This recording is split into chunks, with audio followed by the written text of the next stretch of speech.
Into the Cypher. Prepare for another all-nighter. On the Talk of Chicago, 1690 WVON. Well, that weather was kind of conducive to the type of game we wound up seeing today, if you think about it, really. It was a sloppy game, sloppy win, but the Bears, I mean, as it said in that, piece that Martellus Bennett was saying here at the start of the show, they are very resilient. They don't quit, and that's a, great trait to have. It's reminiscent of saying win and ugly. Last week was ugly, and this was even uglier than last week. It's just, matter of fact, this game today, and even though it was a win, I'm not going to bash it. I'll let Brandon call in and do that.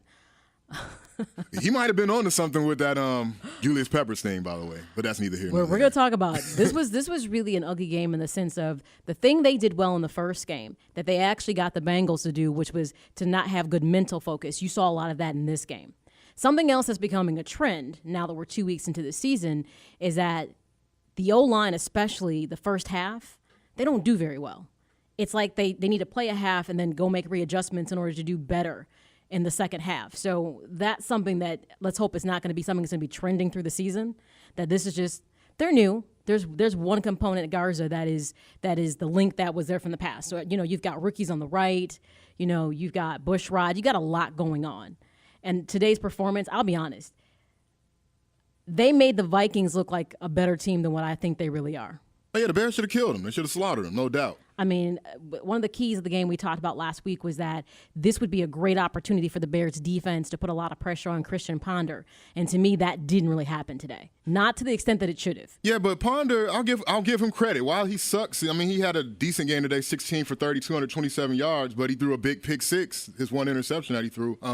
He was able to move around. He got some rushes, got them in some good situations with his legs, and he wasn't horrible. He's not good, but he wasn't horrible today. He wasn't the reason that they lost.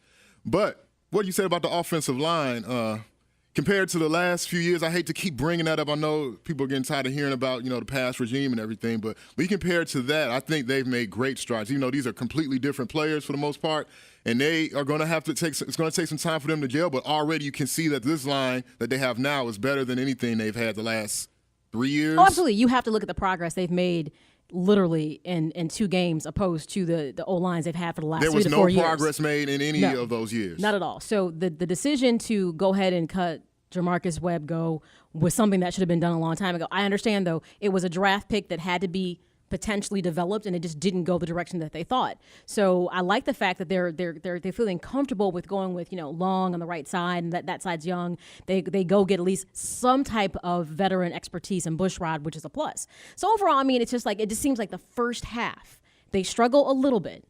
And it seems like by the second half, they find a bit more balance because in that first half, you saw Jay Cutler had to scramble a bit more. He was hurried more. But notice, he did not have the reluctancy to get out the pocket and run if the opportunity was there. The first game of the season, it took him the second half to make that adjustment. So I think the conversation is being had with Mark Trestman that, look, opportunity comes in many ways. You may not always be able to be a pocket passer. You may have to scramble if the opportunity is there. So I think you're already seeing that development part for Jay Cutler come out. Even with the pressure, he was only sacked once today. I mean, he's been sacked one time in 2 games. Have they ever had a stretch like that before this? I mean, he's got to be loving it. I mean, I'm pretty sure he doesn't mind having to scramble every now and then. He's a very athletic quarterback, I think. He doesn't get the credit for being as good an athlete as he is. And he had, even with the 2 interceptions, I'm not even going to put those on him that he had today because the one was tipped. I mean, he probably shouldn't have thrown it, the one in the end zone. And then the other one before that, when you listen to Brandon Marshall's post-game comments, he took the blame for that. He said he ran the wrong route. And I have to give Minnesota credit on this. Their front 4 did good pressure. That Chad Greenway, Iowa. I'm sorry, I had to do it. Oh, sorry. They won yesterday, though. But he did a good job. So, I mean, they got good pressure. So this O-line 2 weeks in a row they're having to. The one thing they're not doing well is defending against the pass rush. They're still struggling a bit with that. I think as the season moves on, them creating more opportunity, especially in the middle of the field for Forte, it'll get there. But like you said, you got to give him credit for the fact that this is pretty much a new and improved, assembled O-line. And Forte was better today. I mean, he had the same amount of carries as he had last week with 19, but he wound up with 90 yards as compared to 50 last week. So they ran the ball better today. They had over 100 yards team rushing. It was more of a balanced attack than it was last week. I mean, the offense they looked good. There were the turnovers, 4 turnovers, of course, that's not going to look good. But they're making strides. And I think you see the semblance of a team that really can have a pretty potent offense if they can just eliminate, they get that turnover thing under control. The running game is coming along a little bit. The passing game is obviously there. Yes. Cutler has great weapons now. Once he finds Jeffrey a little more, that's going to be a nice three-headed monster with Marshall and Bennett and Jeffrey. I really